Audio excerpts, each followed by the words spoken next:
السلام، آپ دیکھ رہے ہیں بول نیوز، میں ہوں مونس رضا اور میں ہوں آپ کے ساتھ پلوش شاہ محمود۔ ہیڈ لائنز آپ نے ملاحظہ کی۔ بلیٹن کے آغاز میں سب سے پہلے خبر ہے، آزاد کشمیر انتخابات کے پہلے مرحلے کے تحت غیر حتمی غیر سرکاری نتائج آنے کا سلسلہ جاری ہے۔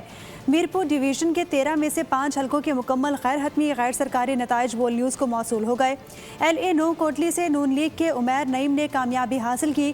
LA1 میرپور میں بھی نون لیگ کے اظہر صادق کامیاب ہوئے۔ غیر حتمی غیر سرکاری نتائج کے مطابق LA3 چکسواری سے پیپلز پارٹی کے چودھری قاسم مجید 12,904 ووٹ لے کر کامیاب ہو گئے۔ ادھر LA3 میرپور کا بھی مکمل غیر حتمی غیر سرکاری نتیجہ بول نے حاصل کر لیا۔ اس حلقے میں پیپلز پارٹی کے یاسر سلطان 11,676 ووٹ لے کر کامیاب ہوئے، جبکہ مسلم لیگ نون کے چودھری سعید 9,832 ووٹ لے کر دوسرے نمبر پر رہے۔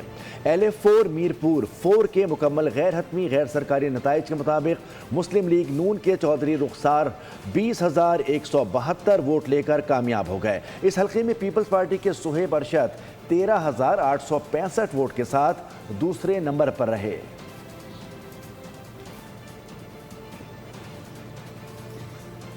آزاد کشمیر میں شفاف انتخابات کے بعد کالعدم جوائنٹ ایکشن کمیٹی نے تشدد کا راستہ اختیار کر لیا۔ راولہ کوٹ کے مضافات میں سیکیورٹی پوسٹ پر مظاہرین کے حملے اور فائرنگ کے نتیجے میں رینجرز کے سپاہی علی رضا شہید، جبکہ پولیس کے 3 اہلکار زخمی ہو گئے اور شرپسندوں نے پولیس اور رینجرز کی گاڑیوں کو بھی نذر آتش کر دیا۔ شدید اشتعال انگیزی کے باوجود قانون نافذ کرنے والے اداروں نے انتہائی تحمل کا مظاہرہ کیا۔ سیکیورٹی فورسز نے واضح کیا کہ ریاست کی عملداری ہر قیمت پر برقرار رکھی جائے گی اور پرتشدد عناصر کو قانون کے کٹہرے میں لایا جائے گا۔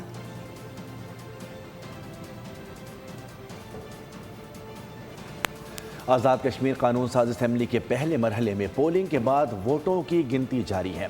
مختلف پولنگ اسٹیشن سے غیر حتمی غیر سرکاری نتائج بھی موصول ہونا شروع ہو گئے ہیں۔ پولنگ کا عمل سست روی کا شکار رہا۔ کئی اسٹیشنز پر ہنگامہ آرائی سے بھی پولنگ متاثر ہوئی۔ آخری لمحات میں پولنگ کا وقت مزید 1 گھنٹہ بڑھا دیا گیا۔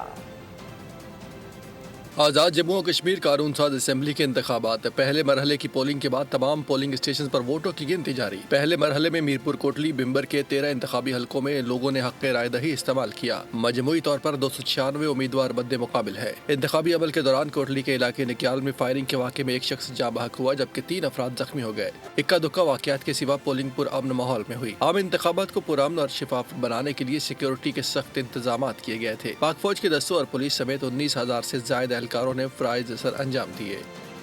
آزاد کشمیر کے انتخابات اور مہاجرین کی نشستیں متنازع ہو چکی ہیں، جبکہ متنازع حکومت کے پاس اب مسائل حل کرنے کے مینڈیٹ نہیں ہوگا۔ Chairman Peoples Party Bilawal Bhutto Zardari نے کہا کہ کشمیر کے فیصلے کا حق وہاں کے عوام کو ہی ہونا چاہیے اور خطے کو بحران سے نکالنے کے لیے شفاف انتخابات ناگزیر ہیں۔ بلاول بھٹو نے امید ظاہر کی کہ عوام پیپلز پارٹی کے منشور پر اعتماد کریں گے، جبکہ الیکشن کے اگلے مرحلے کے لیے سب کو مل کر کام کرنا ہوگا۔ فیصلے کیے گئے ہیں یا کچھ ایسے صورتحال ہیں کہ الیکشن تو ابھی سے تھوڑا بہت متنازع ہو چکے ہیں۔ الیکشن سے پہلے ہم سے یہ جو فیصلے کیے گئے ہیں یا کچھ ایسے صورتحال ہیں کہ الیکشن تو ابھی سے تھوڑا بہت متنازع ہو چکے ہیں۔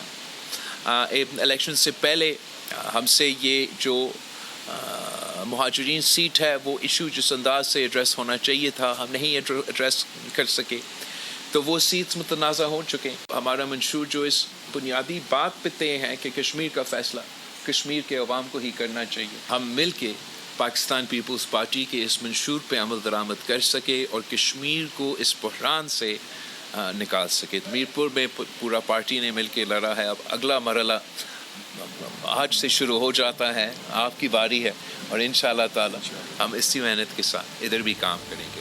LA10 کوٹلی میں پیپلز پارٹی کے امیدوار نے دھاندلی کی۔ لیگی رہنما رانا ثناء اللہ نے بڑا الزام لگا دیا۔ دعویٰ کیا کہ کوٹلی میں پریزائڈنگ افسر اور پٹواری پیپلز پارٹی کے امیدوار چودھری یاسین کے گھر میں پولنگ بیگ سمیت رنگے ہاتھوں پکڑے گئے۔ مطالبہ کیا پریزائڈنگ افسر اور پٹواری سے تفتیش کریں اور اس واردات کا جواب دیں۔ یہاں پہ یہ یعنی واردات ہوئی ہے، واقعہ نہیں اسے کہنا چاہیے۔ اس میں پیپلز پارٹی کے چودھری یاسین کینڈیڈیٹ ہیں۔ کتنی شرمناک اور قابل مذمت بات ہے کہ وہ اپنے ایک کار خاص سکلین شاہ کے گھر پہ اپنا وہ جو پٹواری ہے وہاں پہ انچارج بنایا ہوا ہے انہوں نے، آزاد کشمیر گورنمنٹ نے، اس کی گاڑی میں 3 پریزائڈنگ آفیسر بھیجے ہیں وہاں پہ، اور وہاں پہ جو انہوں نے کرنا تھا تو وہ جو کیا ہے یا پکڑے گئے ہیں. تو ہمارا یہ آزاد کشمیر کی حکومت اور وزیر اعظم آزاد کشمیر سے مطالبہ ہے کہ اس کیسر پٹواری کو پکڑا جائے اور اس سے تفتیش کی جائے کہ کہاں کہاں پہ اس نے اور پھیرے لگائے ہیں.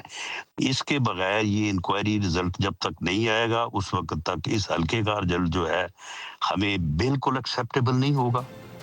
پیپلز پارٹی کی نائب صدر شہری رحمان کی نون لیگ کی آزاد کشمیر کے انتخابات کو متنازع بنانے کی شدید الفاظ میں مذمت. انہوں نے کہا کہ شکست کے خوف سے نون لیگ جان بوجھ کر انتخابی عمل کو متنازع بنانے کی کوشش کر رہی ہے. کشمیری عوام باشعور ہے، اپنا فیصلہ خود کرنا جانتے ہیں. ان کا کہنا تھا کہ اگر کشمیری عوام پی پی کو ووٹ دینا چاہتے ہیں تو نون لیگ کو اس پر اعتراض کیوں ہے؟ نون لیگ اوچھے ہتھ کنڈوں سے عوامی مینڈیٹ نہیں چھین سکتی.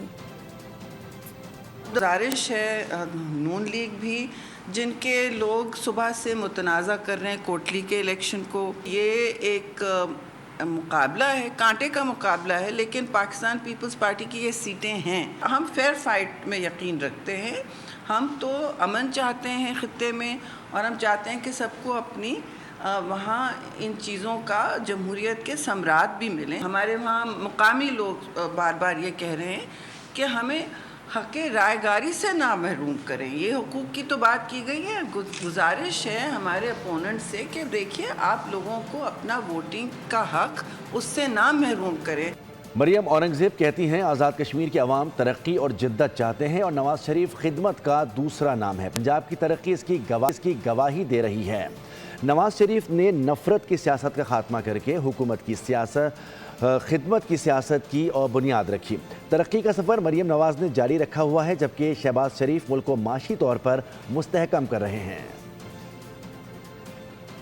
جو 4.5 سال یہ غنڈے کر کے گئے، یہ فراڈیے کر کے گئے، یہ لوگوں کے بچوں کے ہاتھوں میں ڈنڈے پکڑوا کر گئے، جس نفرت کے ساتھ انہوں نے سیاست کے بیج بوئے، وہ گند بھی صاف کیا کہ یہ اجتماعی کامیابی ہے. اس قسم کی کیمپین کشمیر کے الیکشن میں ان سب کی قیادت میں راولپنڈی نے کی ہے. میں اس سے پہلے اس طرح کی کیمپین میں نے آزاد کشمیر کے الیکشن میں نہیں کی. مجھے تو سمجھ ہی نہیں آئی کہ دوسرے مخالفین ہیں کہاں، نظر ہی نہیں آئے. مظفر آباد کے جلسے نے اور کل راولپنڈی کی سڑکوں نے آزاد کشمیر کے الیکشن کا فیصلہ سنا دیا ہے. مسلم لیگ نون نے کشمیر میں انتخابات سے قبل 20 کروڑ روپے کی بسیں بھیج کر دھاندلی کی ہے. پیپلز پارٹی کے سینئر وزیر شرجیل انعام میمن نے آزاد کشمیر میں حکومتی ٹرانسپورٹ اسکیم کو پری پول دھاندلی سے جوڑ دیا. کہا کہ بسیں بھیج کر کشمیری عوام کو بے وقوف بنانے کی کوشش کی گئی. سوال اٹھایا کہ کیا اس طرح کشمیری عوام کو خریدا جا سکتا ہے؟ شرجیل میمن نے الیکشن کمیشن سے وفاقی وزراء کی انتخابی سرگرمیوں کا نوٹس لینے کی بھی اپیل کر دی. پیپلز پارٹی کے رہنما ندیم افضل چند نے پریس کانفرنس کرتے ہوئے پنجاب حکومت اور نون لیگ کو شدید تنقید کا نشانہ بنایا. انہوں نے کہا کہ زراعت پنجاب کی حکومت کی ترجیح نہیں ہے. انہوں نے کہا کہ کسانوں کے لیے گندم خریدنے کے بجائے امپورٹ کا فیصلہ کیا گیا اور گندم خریدنے والی کمپنیوں کی انکوائری ہونی چاہیے. ندیم افضل چند نے کشمیر میں پولنگ اسٹیشنز پر لڑائی اور ورکرز کی شہادت پر بھی سخت رد عمل دیتے ہوئے کہا کہ آپ کشمیر کو لاہور بنانے کی بات کرتے ہیں، لیکن پنجاب کے سرکاری اسکولوں میں آج کوئی سہولت موجود نہیں ہے. حکومت کا پیٹرولیم مصنوعات کی قیمتوں میں روزانہ رد و بدل کا نیا فارمولا بھی ناکام ثابت ہو گیا. عالمی مارکیٹ میں تیل سستا ہونے کا فائدہ ایک بار پھر عوام کو منتقل نہیں کیا گیا. اوگرا بھی حکومت کی روش پر چلنے لگا. قیمتوں میں بڑی کمی کے باوجود حکومت نے ڈیزل مزید 3 روپے 37 پیسے مہنگا کر دیا. ڈیزل فی لیٹر 386 روپے 83 پیسے کا ہو گیا. پیٹرول کی قیمت میں صرف 1 روپے کمی کی گئی. پیٹرول 334 روپے 18 پیسے کا ہو گیا. وزارت پیٹرولیم نے نوٹیفیکیشن جاری کر دیا. وفاقی وزیر پیٹرولیم علی پرویز ملک نے واضح کیا تھا کہ باب المندب سے پھنسے جہاز نکل آئے ہیں. عالمی منڈی میں بھی خام تیل کی قیمتیں کم ہوئی ہیں اور کمی کی جانب جا رہی ہیں. انہوں نے عوام کو امید دلائی تھی کہ پیٹرول کی قیمت میں کمی ہوگی، مگر اوگرا نے اونٹ کے منہ میں زیرہ کے مصداق کمی کی. باب المندب کے اوپر ہمارے جہاز پھنسے ہوئے تھے، آج خیر خیریت سے وہ نکل آئے ہیں۔ بین الاقوامی منڈی کے اندر خام تیل بھی، ڈیزل بھی، پیٹرول بھی نرمی کی طرف واپس جا رہا ہے۔ قیمتوں کے اندر جو چند دنوں سے بڑھاوے کا سلسلہ جاری تھا، امید ہے وہ بہتری کی طرف جانا شروع ہوگا۔ اوگرا نے تعین کرنا ہے فارمولہ، آپ اپنے فون پہ نکال کے دیکھ سکتے ہیں۔ اگر 7 دن کی ایوریج نیچے آ رہی تو یقیناً نیچے جائے گا، اگر نہیں جا رہی تو کل چلی جائے گی اس میں، کیونکہ ایوریج میرے یا آپ کے کہہ دینے سے یا پوچھنے سے نہیں تبدیل ہوگی۔ غضب کیا، تیرے وعدے پہ اعتبار کیا، عوام پیٹرول کی قیمتوں میں کمی کا انتظار ہی کرتے رہ گئے اور حکومت کا طے کردہ فارمولہ ہاتھ دکھا گیا۔ عوام کا کہنا ہے کہ مہنگا پیٹرول اور ڈیزل جلدی پہنچ جاتا ہے، لیکن سستا پیٹرول اور ڈیزل پہنچنے میں ہفتے لگ جاتے ہیں۔